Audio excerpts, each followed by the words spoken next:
line forever. Like, usually they're lined up for like 15 hours straight. And, you know, and just to get tickets in line in the morning. They're like, when they didn't have online stuff back then. I mean, I was like maybe 9 or 10. And so, you know what my mom made me do?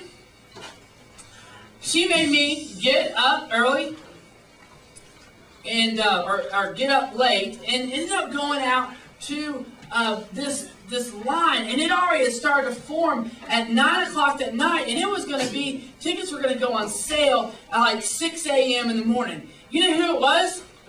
Garth Brooks. Okay. I hate country music, okay? I do. I couldn't stand it, and Mama goes, you're going to stand in line with me, because you can only get 2 tickets per person, and we're going to get 6 tickets. 1 for you, 1 for Scott, 1 for me, 1 for your dad, and 1 for my grandparents, and 1 for my, you know, and 1 for the other set of grandparents. I mean, we're talking about getting tickets for something I didn't even want to get in line for. I mean, the demand was ridiculous.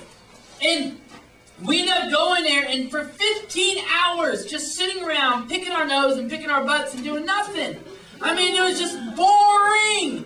All for just to see this this man with cowboy hat, who's not very good looking, who's going bald, to sing about I got friends in low places, and just standing outside the fire. Okay, I want to know, what are you going to do standing outside the fire? You know, it doesn't make sense to me. And so I had to stand in line, and then we went to the concert. Okay, my mom at the time was, let's see, give or take a few years, 35, 36 years old. My mom was old, okay? And so, but I've never seen anybody in my life scream as much at a concert. It's my mom, OMG, hello, freaking out, okay? I'm just thinking, I was going, ah! I'm like, ah! Garth Brooks! For Garth Brooks! It's real funny. Even today, it's real funny even today. For something like the Jonas Brothers, or what's her name, Miley Cyrus, yeah, you know, and you know what's really funny is we will freak out and go crazy. You know, I kid you not, I was really bored one night. I was watching TMZ or TZM or something like that, some little, I call it paparazzi show, and they like literally stalk celebrities. And like somebody came up to Justin Timberlake and touched and shook his hand, and he goes, oh yeah, this is the best day of my life. I'm just sitting there going, if that's all you have to look forward to, you have nothing to really look forward to the rest of your day. Your life just pretty much stinks. You know, I touched Justin Timberlake. You know, that's pretty sad. Get this though. Get this.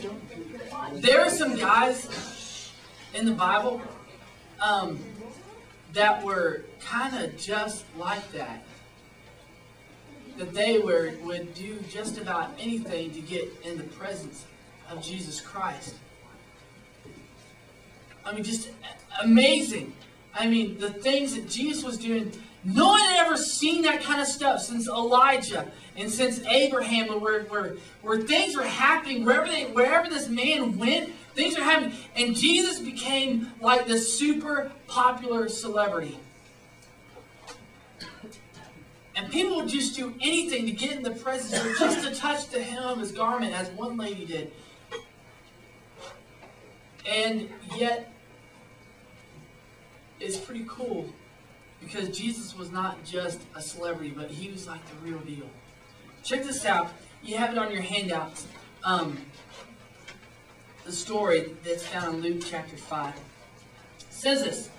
One day, he was teaching Pharisees and teachers of the law who had come from every village of Galilee and from Judea and Jerusalem, and they were sitting there. And the power of the Lord was present for him to heal the sick. In other words, good stuff was happening. Woo-hoo! Okay? And Jesus came carrying and some men came carrying a paralytic on a mat and tried to take him in the house and lay him before Jesus.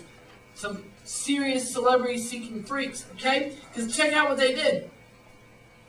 When they could not find a way to do this because of the crowd, they went up on the roof and lowered him through on his mat through the tiles into the middle of the crowd, right in front of Jesus. When Jesus saw their faith, he said, "Friend, your sins are forgiven," or "You're healed." Can you imagine how desperate these guys were? Can you imagine how desperate these guys were to get just to be and just to get in front of Christ? They were so desperate to try to get to him that they tore up somebody's house. Just flat out tore up somebody's house. Jacked their roof up. Can you imagine this? Okay, Billy and Bucky, okay, were trying to get their friend Skip into the house. Can you imagine the story? Can you imagine the things that the Bible doesn't talk about it? But can you imagine right before this happens? "Hey, Bucky, what, Skip? We're going to get you through the roof." "Well, how are you going to do that?" Can you imagine that conversation? Can you imagine? And Billy and Bucky are just sitting there going, "What do you reckon we ought to do?" Can you imagine it? Just think that conversation. "Hey, Bucky, you thinking what I'm thinking?" "Yep, I sure am." And Skip's sitting there going, "So what's the plan? I can't walk." Can you imagine? And Billy and Bucky say, "All right, you're done." Towing them up and climbing up the roof. Okay, for one thing, Skip on the mat.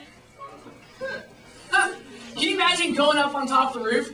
He's vertical. "Hey guys, I'll show you about this." "Hey guys, if you drop me, I'm probably not going to be able to use my arms either." Can you imagine him going vertical up the roof and hear Billy and Bucky, "Hang in there, Skip." And they were so desperate. And so they're going, okay, can you imagine that conversation? "Hey, Buck, we got him up here on the roof. What do you think we ought to do now?" Can you imagine? "Well, I guess we ought to just tear that roof up. And get her done." And so here they go, digging through the roof. Okay, houses aren't made like they're made today. Okay, we're not talking about wooden A-frame houses. We're talking about straw, sticks, mud. That's pretty much holding the house up. And here Billy and Bucky go tearing through. "Hey, Jesus, you down there?" "Nope, that's the bathroom." "Next room, sorry, ma'am." Go through the next one. Go, "Hey, Jesus, you in there?" And here Billy and Bucky going across the roof. "Hey, Skip, they found him." Yeah. What are you going to do?